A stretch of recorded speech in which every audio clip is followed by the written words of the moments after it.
Hello everyone, this is Maureen and welcome back to another day of praying through the darkness. Today's topic is profound wisdom. So I want you to stop and think just a moment.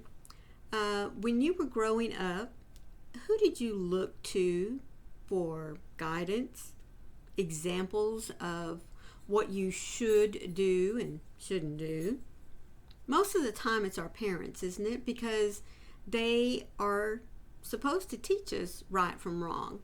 And when we do what is right, we're rewarded.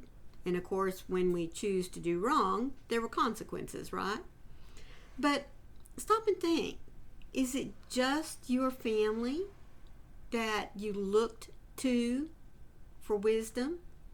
Did you go outside of that circle, like maybe relying on friends, teachers, Sunday school leaders, people at your church?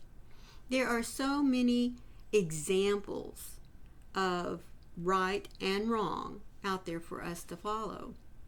But you know, David instructed his people in such a way that by leading by example, by following the teachings of God, he was showing his people that the wisdom that he had was not anything of his own, but it was what God had given him, because he was leading by example, and his example was his worship of his Heavenly Father.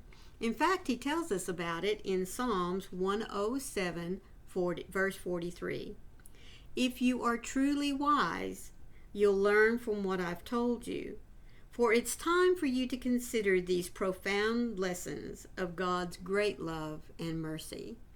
You know, we've been talking a lot lately about God's love, about His mercy. Because if you stop and think about it, at this time of the year, we're getting ready to celebrate Thanksgiving here pretty quick, and Christmas is just around the corner.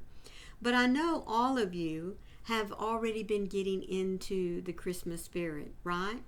It's that spirit of peace, welcoming, little extra acts of kindness that we like to do.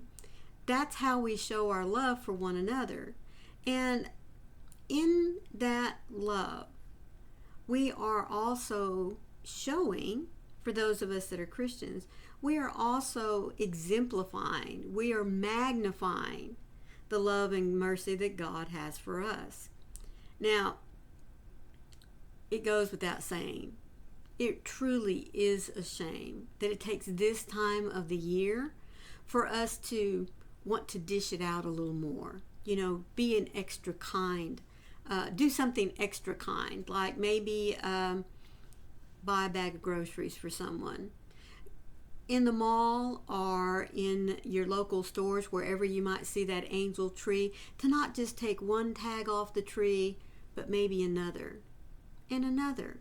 Our hearts just seem to open up with more examples of love and kindness. And like I said, it is a shame that at this time of the year, it's the only time that we show it. But by working through our abilities that God has given us to exemplify who He is, that profound wisdom that we get comes from Him. It comes from what it is He shows us to do. Because when we truly seek the Word of God, and when we truly start our day by saying, Lord, show me what you want me to do today, that right there shows wisdom, folks. Because it does two things. Number one, it shows that God's way is better than anything that we can do. That's the first thing. And the second thing is that not only are we admitting that God's going to have something better than anything that we might have had planned on our calendar, but that we are also willing to be open to do what it is that God wants us to do. That is true wisdom. That only comes from continuous searching in His Word, by studying it, by talking to God. And not only just talking to Him, but being still and listening.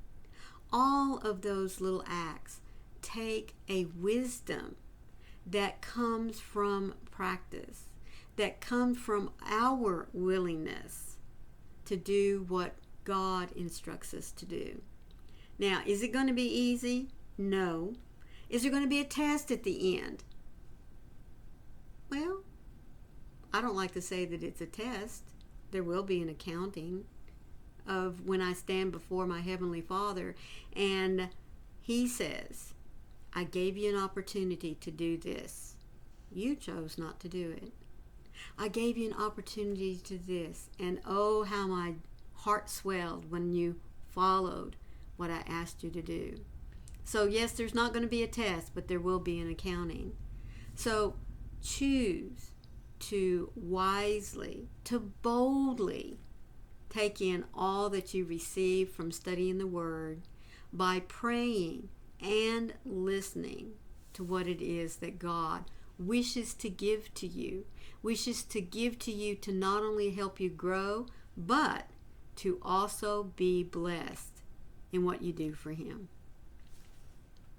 When I was growing up, I learned from trial and error, but I also learned by following the examples of trusted people in my life. True wisdom is found in following your pure example of mercy, God. It's a sure bet that when I align my life with your unfailing love, I will be found in you. When I spend time in your presence, I cannot help but soak up your goodness. I reflect the natures of those I spend most of my time with. So what am I filling my time up with? Even in the background of my life, what I give my attention to is what feeds my thoughts and my heart. So help me to be thoughtful in my time and intentional in what I consume. God, when I look back over my life and see what you have done, I am amazed. There is no end to your kindness and your tender mercy. So as I remember who you have been, meet me in this present moment and do the same thing. You are rich in your love, and I am rich in you. Yes, we learn by example. And who is the best example that we have? That's Jesus. Jesus showed love and mercy. Jesus showed kindness and understanding. And if we want that same wisdom that Jesus had, all we have to do is follow his example. Thank you as always for joining me today to get some encouraging words, to bolster ourselves up as we go out there and face the world, because we all know that the world is a little crazy at the moment. But then again, when is it not, right? So thank you so much for being here. And remember that these words come to you from this little blue book that's put out by Broad Street Publishers. There's a link for you down in the description box. Click on it, it'll take you right to it. Please don't forget to leave me your thumbprint and tell me, give me just one example in which you knew that by fulfilling a task that God had set for you today, how did it make you feel? How did showing the love and mercy that God has for you, when you turned around and showed it to others, tell me how it felt. I bet I know, but I like to hear it in your words anyway. Don't forget, we'll be here tomorrow for another devotional, and its title will be Confident Approach. A confident approach. I wonder what we're going to learn tomorrow. Come back. I hope to see you then. Remember, folks, the chaos of this world has no chains that can tie us down, because God is there to make sure that they never take hold, so long as we keep our focus on Him. And remember, I love you guys. I'll see you tomorrow. Bye.